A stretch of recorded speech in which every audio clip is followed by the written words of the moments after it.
What did the Prophet ﷺ teach us in regards to how to react primarily to the fitna of Dajjal? In the Arabic, Dajjal said, أَن يُؤْذِنَ لِي فِي خُرُوجٍ, I will be given permission to leave khuruj. Now this word khuruj is very interesting in the Arabic language and has to do with many of the ahadith that relate to the end of times and is a proper language of the end of times. أن يؤذن لي في خروج فأخرج فأسير في الأرض. So I will come out and travel the earth. فلا أدعى قرية إلا أحببتها في 40 ليلة. There will be no qarya. Now keep this in mind. There will be no qarya, there will be no qarya, there will be no qarya. There are three words in Arabic language that mean city: balad, qarya, and Medina. Qarya is a city that is amongst some of its qualities. When you look at the word qarya in the Quran, one of its qualities is a town or a city that is disobedient to Allah subhanahu wa ta'ala.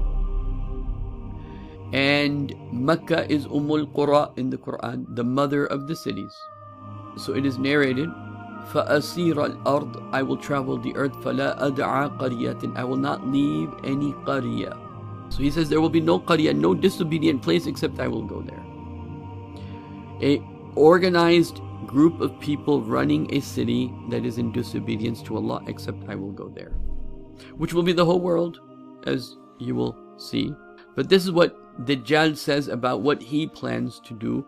And there will be two qaryas, two organized places he will not be allowed to enter.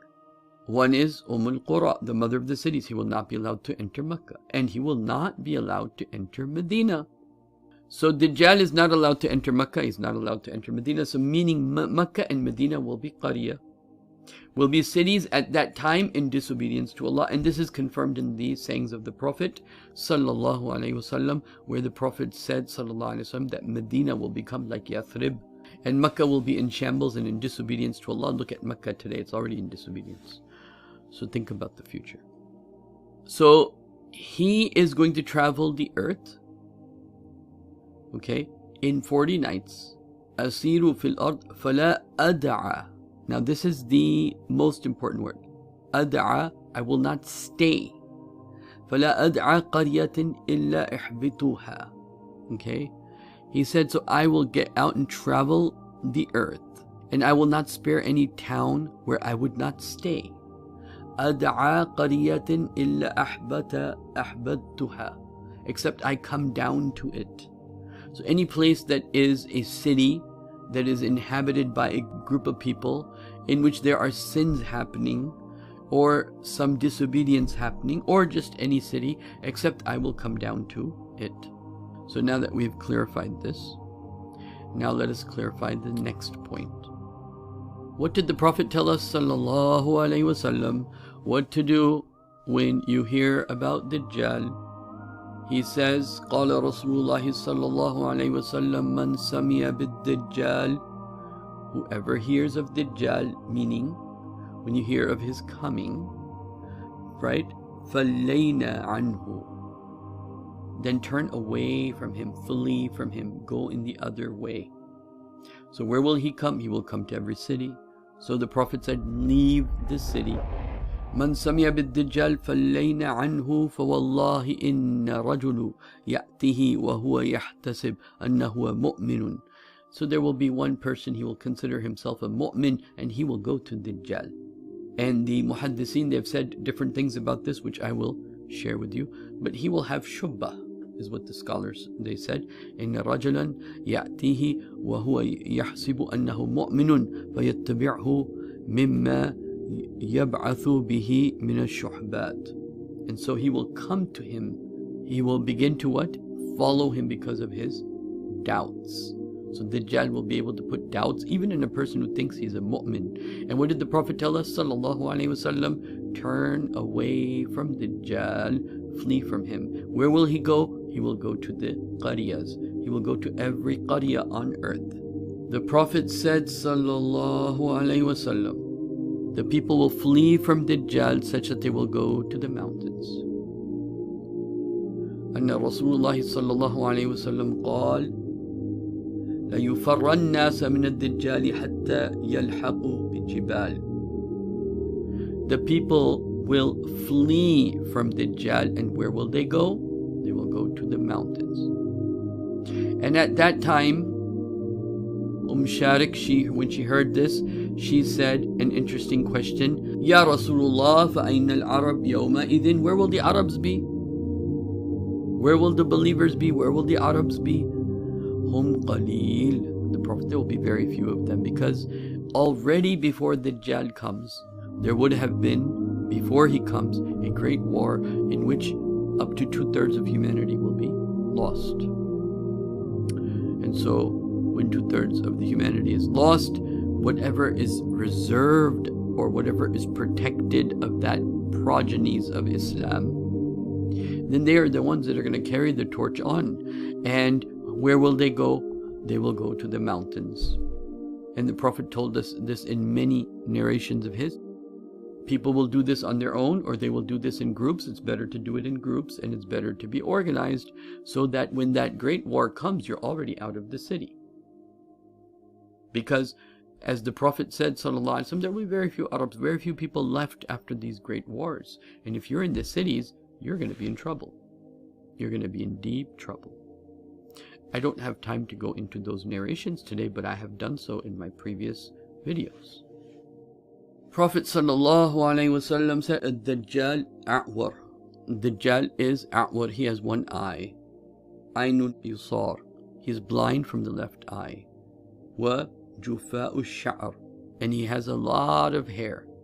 Ma'ahu jannah wa nar. And he'll have heaven and hell. So you'll go to these cities that are in shambles, that are in desperation, and he'll fix them up and bring back technology. After the war, he'll bring back the Jannah. And the Prophet told us, don't take that Jannah, go to the fire. Go to the fire, meaning go to the mountains. That's the difficult. Go to the opposite of where he's going. He's going to make Jannah on earth. In these cities, every city he's going to go to. And there are other narrations that talk about this. But today, my only point I want to emphasize and make clear is that the Prophet told us, when Dajjal comes, you better be going the opposite direction. Which is not the cities, because that's where he's coming. He's coming to every major city. He's coming to your city. Oh Muslims, he's coming to your city. Dajjal coming to your city. Don't let that happen while your eyes are wide open. My point here is that you have to be prepared to leave dunya in dunya and make preparations to leave the cities. And what is the universal of this in the Quran? The universal of this in the Quran is the idea of hijrah. When you're in a place and you're being oppressed, like the Muslims were being oppressed in Mecca, you make hijrah. When Musa ﷺ, he had his people, they were being oppressed. What did they do? They made hijrah. When your iman is being oppressed, you have to make hijrah. What did the Ashabul Kahf do? They made hijrah. So you will have to make hijrah. When Dajjal comes, he's going to test your iman in the city by making the cities beautiful and full of what it used to be. Because before he comes, it'll be desolate places. Okay? And then after he comes, he'll make it great. And people that reject him, right, they'll have nothing. Right? And he's going to give you heaven and hell. And he'll tell you, either you're with me or you go out and you can't have the treasures that I have. And so Allah subhanahu wa ta'ala, in mentioning this, in the surah before Surah Al-Kahf, Allah subhanahu wa ta'ala says very clearly, إِن مِّن قَرْيَةٍ إِلَّا نَحْنُ مُحْلِكُوهَا. There will be no qarya, again qarya, and there will be no qarya, which is where Dajjal will go to, every qarya, illa nahnu muhlikuha. He will go to those, except we will destroy it. Qabla yawm al-qiyamah, except we will destroy it before the day of judgment. So events will occur before the day of judgment where all the big cities and all the cities will be destroyed. أو معذبوها عذابا شديدا, or we will punish it with a great punishment. وكان ذلك في الكتاب مسطورا. That makes me shiver, and that is already written in a book. It's going to happen. Your city, my city, is going to be in deep trouble unless we find a way out.